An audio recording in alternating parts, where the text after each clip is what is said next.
السلام عليكم، مساء الخير. يعني هعمل اللي انا كاتبه ده كله اللي عملته النهارده، يعني من 24 ساعه. انا صاحبي 24 ساعه، من 24 ساعه هحاول احطه في فيديو مختصر كده عشان ايه تبقوا انتوا صحيين معايا ايه اللي بيحصل يعني. لان الاخ محمد بن شرفان بتاع السعوديه ده مش ناوي يجيبها ببر يعني، ونتنياهو جاي عليه جايه معاه قوي برضه الكذب ده. ماشي يا نتنياهو ماشي. عموما احنا مع اسرائيل مش مع نتنياهو ولا بدنياهو. ماشي طيب.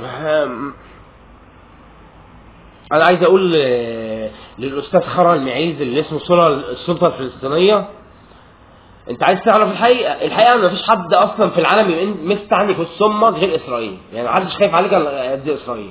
فما تستهبلش بقى، يعني ما تستهبلش. وحماس دي خلصوا منها.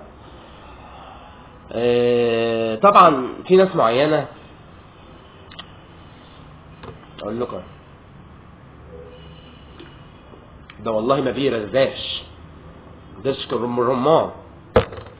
انا ماليش في الخمره زي الجيش والحاجات دي. انا ترامادول توسكانجا ماشي، الحاجات دي ماشي قشطه، انما اشرب بيره وخمره لا، حرام. طيب انتوا يتقطع لكم ايد، ما انا مش عارف هم مين اللي يتقطعوا ايد.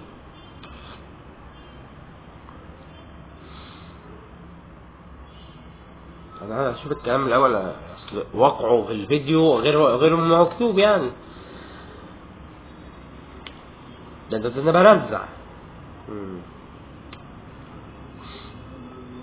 طبعا محمد بن سلمان هو وعيلته يعني بيعرسوا تعريس غير مش معقول، مش معقول التعريس ده حاجه تعريس يعني دولي. هو مش عارف اصلا هو شغال لصالح مين من كتر ما هو بيعرس على نفسه، يعني بيعرس على ثم تعريس، يعني حاجه مش مشكله. هو مالكوش دعوه بالمهدي المنتظر بقى، بانه لسه الحوار شغال وما ظهرش المهدي، ما ظهرش خالص يعني، انتوا مش شايفينه خالص. تمام، اللي هو هيبقى يهودي. حلو الكلام ده، مالكوش دعوه بقى بالمهدي ده، انا كفيله يجي مصر، كفيله انا كفيله السعودي المهدي ده، احنا نتكفل بيه، مالكوش دعوه. وهو يا سيدي يعني الف عود طبعا، هم عارفين ان المهدي المنتظر ده هندي منتظر بيسموه كده، يعني حتى دينكم كفار بيه وبتضحكوا على الناس وبتطلعوا ميتين اللي خلفوهم. عموما الهند المنتظر اهو هناك اهو في انجلترا. اهو الهند المنتظر اهو، ما انتوا مستنيين واحد هندي اصلا، مش مستنيين رسول اساسا. ما علينا. فالهند المنتظر ده انتوا تلبسوه، المهدي اللي عندكم بقى يجي لي انا اعرفه يشتغل ازاي. وبرضه اهل البيت ربينكم خونه، اللي بتاع الايه الخيانه، الخيانه ليست طبع، ولا الخيانه طبع وليست الظروف. ما الخيانه طبع طبعا، ميتين ابوكم مع اللات والعزى. انما اللي مع اسرائيل ده مش خيانه، اللي مع اسرائيل ده مش الخيانه اللي مع اللات والعزى اللي هي الله والعزه. بص، هو كل اللي حصل ان كان في اللات وكان في العزى. اللات خلاها الاخ محمد عبد الله الصدق الامين لانه كذاب اصلا ودجال وفي كل العبر ابن المتناكه.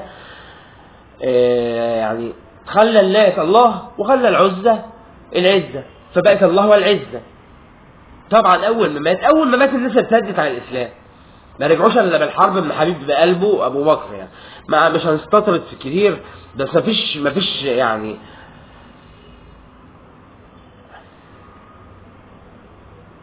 اول ما يموت ترتدوا عليه، معنى كده انه يعني. عموما ما علينا مش هتستطرد في السم، ده حوار اصلا الاسلام ده خلاص اتقتل خلاص، مع السلامه. ايوه بقينا قد 4 دقايق بسرعه كده، ده لسه ما كملتش حاجه. يا استاذه هبه الخالق، ما انت كنت اسمك هبه الله، ما فيش الله وما فيش اللات اسفين يا ست هبه على حاجه انا مش عاملها، انا ما عملتهاش اساسا يعني، خلاص ابوك اللي عملها. عموما انت اسمك هبه الخالق، وهبه، ما هي هبه من الخالق برضه يعني، ما انت لازم اصل هبه دي يعني مش في الشارع، هبه الخالق، فانت هبه الخالق بس. بتزعل ابن الكلب اللي اسمه ريان ده ليه؟ عشان المذاكره معاه ديك امه مذاكر بس ما يصلوش مع الكفار في صلاه الجمعه. اهو مالك وريان وادم وعمار صالحوهم نزلوا يصلوا هم. يا سلام على البرود. قولوا لهم ما يصلوش الجمعه. قولوا لهم ابو ايوه، قولوا لهم بقى ما علينا من الصلاه بقى والدين، انتوا احرار، انتوا احرار، انا زهقت. قول لهم يعني قول لهم حاجتين، ابوكي باراسايت طفيليات، بيطلع كده طفيليات بيتطفل على الناس، فاذا ما كانش ينفع جوز لامك بس. وايه كمان؟ ادي بقى بساعدك اهو، بساعدك اهو، وما تعصبيش نفسك بقى وتعمل لنا زلزله في البيت لو سمحت يا هبه، لو سمحت يعني انت بتزلزلينا. طيب يا مساء جزاي القشطه. دي الاستاذه ايه؟ الاستاذه هدى سالم الكاتبه اللي كنت دخلت فيها شمال ايام ما كان حزب الله كان بيحارب مش عارف مين، كانت حوار كده يعني. المهم كانت بتقول انت مالكش دعوه اصلا، فانا قمت داخل فيها شمال. جيت بعد كده بقى يعني طيب هي انسانه محترمه، واتفرجوا بقى على الفيديو بقى، انا تروحوا اتفرجوا على الفيديو 6 دقايق ونص.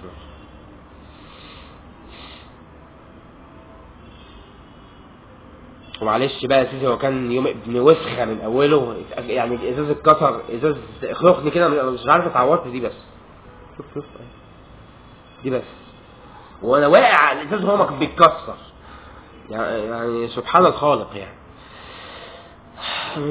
وكالسم اللي يزعل شباب، كالسم اللي يزعل شباب اسرائيل وامريكا ومصر، كالسم اللي يزعلهم امريكا واسرائيل ومصر، الشباب والبنات.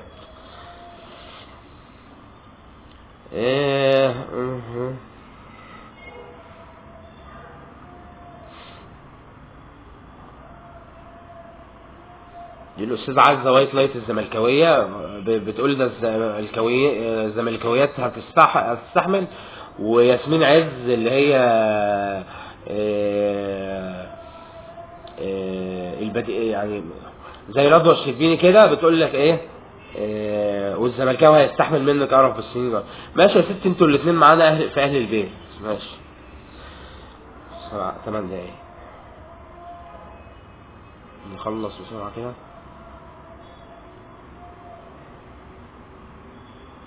عشان ما تزعليش انك زملكاوي، اي بنت زملكاويه ما تزعليش انك زملكاوي، خش على النت واكتبي مدحت شلبي هلا هلا على الفانيلا واتفرجوا عليه يعني. اهو ده حماس، تخيلوا بقى، اهو ده النكره ده حماس، هلا هلا على الفانيلا، تاخدين بالك ازاي؟ بس عموما نضيف لاهل البيت ياسمين عز وست عزه قلتها. منتخب مصر بالزي الابيض، الرأس الاخضر، انا مش عارف الرأس الاخضر ده يعني. ماشي يا ستي اتفرج على الماتش، انا اعصابي تعبانه ان انا اتفرج على ماتش ايه. مش هعلق على اي حاجه يا استاذه رضوى، وبيسلمين على البنات، بناتك انت ايوه، ويعني اكيد عرفت ان انا مش هسمعك ساعه، فانت والنبي نقلي بقى، انت قلت في الاجازه كده نقي كده يعني ايه، ده اي برنامج على الموبايل على اللاب، انا لو معايا لاب والله، بس هم حارميني ويعني انا مش عارف اقول لك ايه، وعاملين فيها مسلمين، انا دول متغيظين. ده انتوا يهود ولاد يهود يعني، البيت ده اذا ما كانش البيت ده يهودي امال مين اللي يهود؟ وعاملين لي بس مسلمين بس، او شغل استفزاز كده، شغل غلاسه كده واستفزاز، واللي خبط دماغك في الحيطه بقى. ماشي يا ماشي، انا عايز حته لاب معفن، ده جايبالي موبايل سامسونج، عم ادتني كلمه السر بتاعته عشان افتحه كده واتكلم معاكم. انا بص اتكلم يجي 5 شهور ولا حاجه، 5 شهور و6 شهور في المساحات طبعا انتوا عارفين. ما علينا، الساعه 9 دقايق ونص. ماشي، مش هعلق على اي حاجه يا استاذ رضا، مش هعلق على اي حاجه. ليه بقى؟ عرفت اني طيب ومش عبيط، ماشي، مش خايف الا من ربنا الخالق اللي ماشي. قبل ما اقفل اليوم ابن الوسخ، انا طبعا ما ادونيش فرصه ان انا اقفل اليوم ابن الوسخ، طلعت لي حاجات جديده هقول لك ايه. ذنبه ايه مالك بقى؟ وليد مالك ابن وليد ابن حامد ابن مها، ما هو مقطوعين برضه من شجره، هنتقطع من آل شمالي، احنا مقطوعين من شجره آل شمالي، اتقطعنا من الشجره دي خلاص. واللي جاي احلى، واللي جاي احلى برضه، اللي جاي احلى. مالك ده بقى ابن وليد، ذنبه ايه بقى؟ نبي هو لسه طفل، لسه طفل وقاعد بيمثل عليا بقى يعني. هو هتخبي على مين يا مالك؟ بس انت تخبي على مين؟ تخبي على مين يا ابني؟ وابوك ابن اهو يطلع لك دكتور نفساني اسمه محمد هاني اهو، وخشوا اتفرجوا على الفلسفه بتاعته، حاجه بيهد البيوت. ده اصل مش بنت بقى، انت مش زي رضوى الشربيني، بنت ست يا عم، امراه انثى، تمام؟ مالكش فيه، انت بتقلدها ليه؟ تحلل ذلك والابتسامه عرض عبدها السماوات والارض، ايه ده يا عم؟ انت سعيد قوي كده ليه يعني؟ مش فاهم. انت دكتور نفساني بتاع الزباله، يعني بتاع الزباله اشرف منك، مش معقوله كده يعني. الاعلاميه زهراء محمد اهي، الاعلاميه زهراء محمد، محدش يعني شايفك وقال يعني، وممكن يكون كتير شايفينك بقى، واسرائيل مخبياك. طب مرحبا بيكي في اسرائيل الكبرى يعني، ماشي. الاعلاميه زهراء محمد، ولا نعرف هي على قناه ايه، ولا نعرف اي حاجه خالص. بيظهري بقى مها الصغير، مها الصغير والدكتوره مها مجدي، في حاجات عندي مها يعني عامله شغل في كل المها هتجيلي يعني. اهلا وسهلا طبعا يعني، امي وبحبها والله يعني، امي وبحبها يعني، اللي بتعمله فينا ده، الاستعباد اللي بتعمله فينا ده، وبحبها يعني، اعمل ايه؟ بس ديننا كده، ديننا كده. اوف.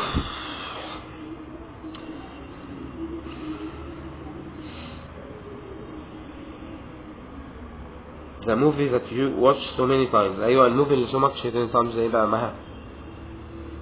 يا معلمه انت، you would watch so many times. لا فين الفيلم ده؟ يا مها انت في ايه؟ ما علينا. ايوه ده مين ده؟ ايوه تامر شلتوت. يا اخيرا يا اخي، اخيرا حسيت ان في رجاله، في رجاله في مصر، في رجاله. يا خبر ابيض، انا كنت فاكر البلد كلها ستات يا راجل. تامر شلتوت يا اخي، انا بشكرك انك ظهرت لي كده، مش ممكن يعني. ايه الجمال ده؟ انت تقول اي حاجه يا ابني، ما لا يهمك، شوف في اللي انت عايز تشوف فيه، ولا يهمك ولا يشغلك. كالسم اللي يزعل شباب اسرائيل ومصر وامريكا خالص يعني، كالسم اللي يزعلكم. لا بيقول لك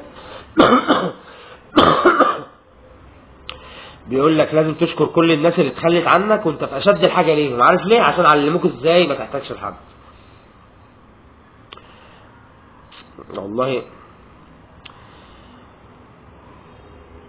والله انت رجوله ومفهوميه، ومش زي الدكتور النفساني اللي على الاقل هفوه. ده ابن كلب 60 ده ما بيعديش الشارع عشان خاطرك، ما تمشيلوش مشاوير يعني، حاجه بنت متنكه كده، قاعد يفلق في الناس. اي حد ماشي مع حد كالسم، لا انت ما تمشيش معاه كده، ده دكتور نفساني اهو. ده بقى تامر شلتوت، ده ممثل تقريبا، هو ممثل انا شفته في مسلسلات بصراحه.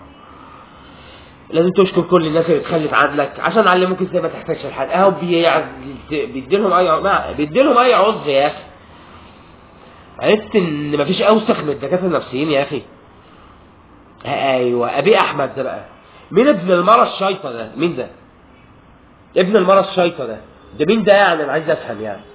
وايه الابتسامه دي؟ بيبتسمها ليه اساسا؟ انا عايز افهم برضه. المصريين عايزين يفهموا يعني، اسرائيل اكيد فاهمه، وفلسطين اكيد فاهمه، والسعوديه اكيد فاهمه، وايران اكيد فاهمه. الابتسامه دي سرها ايه بقى؟ ايوه عايزين نفهم يعني. وطالع مبتسم قوي وفرحان قوي، ابن الشيطه ده. يا شيط يا ابن الشيطه، احنا ناقصينك. جرب يا عم اعمل اي حاجه، كس امك على كس اللي يشدد لك يا عم.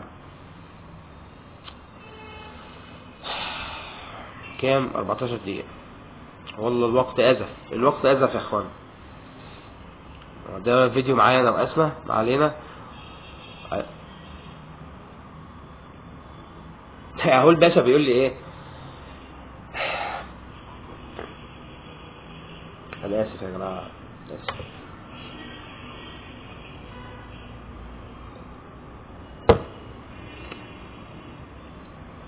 شوف تامر شتوت كان بيقول ايه، اشكر الناس اللي اتخلت عنك عشان علموك زي اخواتي مثلا، امي اتخلوا عني ورموني 6 شهور زي الكلب في المصحه مثلا، اهو اداهم عذر، علموك ازاي ما تحتاجش لحد. ده بيقول لك ايه بقى، دكتور نفسي دكتور، وابتسامته عرضها السماوات والارض، مش عارف جايبها منين الابتسامه دي. بطل تمشي مشاوير كتير لناس مستخسره تعدي عشانك الشارع. فانا قلت له يا ابني انا هاين عليا، يعني مش انا دكتور، انا هاين عليا من اللي شفته من اخواتي وامي دول افتح كشك سجاير عشان اعتذر للناس اللي مش عايزه تعدي عشان الشارع دي، عشان عندهم حق. عايز اعتذر للناس اللي هفتح كشك وهقف فيه وبيع سجاير وولعات وهوهوز وتوينكس وهكسب واجيب عربيه وهتبقى احسن من عربيتك. يا عبد يا ابن العبد، انتوا العبيد يالا تاتت. ما علينا ما علينا. دكتوره مها نجدي طبعا شوف الفرق، فرق كبير قوي بين ابي احمد والدكتور المتخلف المنافساني والدكتوره مها بقى. الدكتوره بص يا ستي مها، الدكتوره مها نجدي اهي. حلوه يا ستي، رجعتي شباب، رجعتي شباب تاني يا حاجه مها. بس لسه قاعد بيقول لك اشهد اللات، لسه في اللات والعزى، لسه مش معانا خالص، مش معانا خالص. انا غلطان ان انا عبرته في كل البوستات اللي هو كده، انا غلطان. امسح يا ابني، امسح يا ابني، ولا خليك. ايوه هذا الكلب اللي اسمه باسم جرار ده، لو سمعته يا حورس انت واي حورس في العالم، ها اشتغل على اي موبايلاتنا كده استعباط كده، ها الكائن الحيوان ده يعني مش هقول لك عامل فيك ايه. مين ده؟ انا كنت فاكره وراء على فكره، فكنت محترمه شويه ان هو طلع فلسطيني وهو فعلا يا سلام. لسه بينصب لسه وياسمين عبد العزيز جايه بقى يعني انت فاهم. انا والله بعد يوم عرفه وبتعيط. يا بعد ايه يا بنت، انا كنت عامل لكم الخلافه بجد، وكنا احنا اليهود اللي هنحكمها برضه. احنا بصي، هي سنه الله، هنقول بلا الله بلا اللات، سنة ربنا الأعلى، رب موسى وهارون، إن اليهود على أي أرض هم اللي بيحكموها. إحنا كنا هنعمل لكم الخلافة وكنا إحنا اللي هنحكمها، أدي خلقة ربنا الأعلى، إحنا مالناش دعوة. ابقوا روحوا ابقوا قولوا له ليه؟ قولوا له هو ليه؟ ما تسألوش إحنا.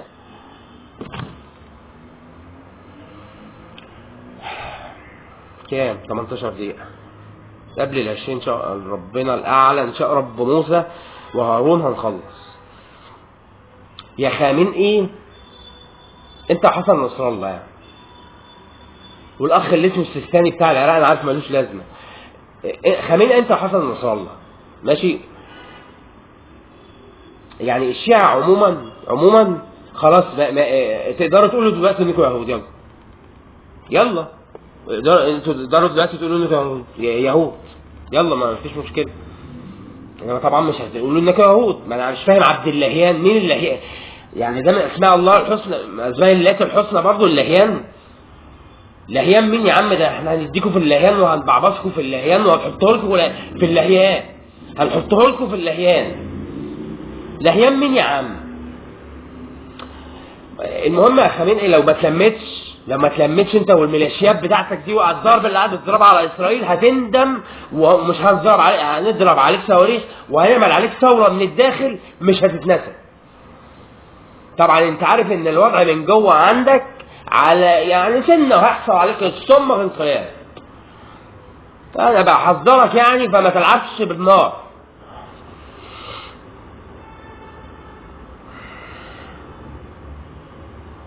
الاخ مش ده الموبايل الجديد بتاعك يا ست اللي جايبه لنا هديه من الست الصعيديه بتاعت السعوديه دي؟ انا مش فاهم. هيرجع لي لا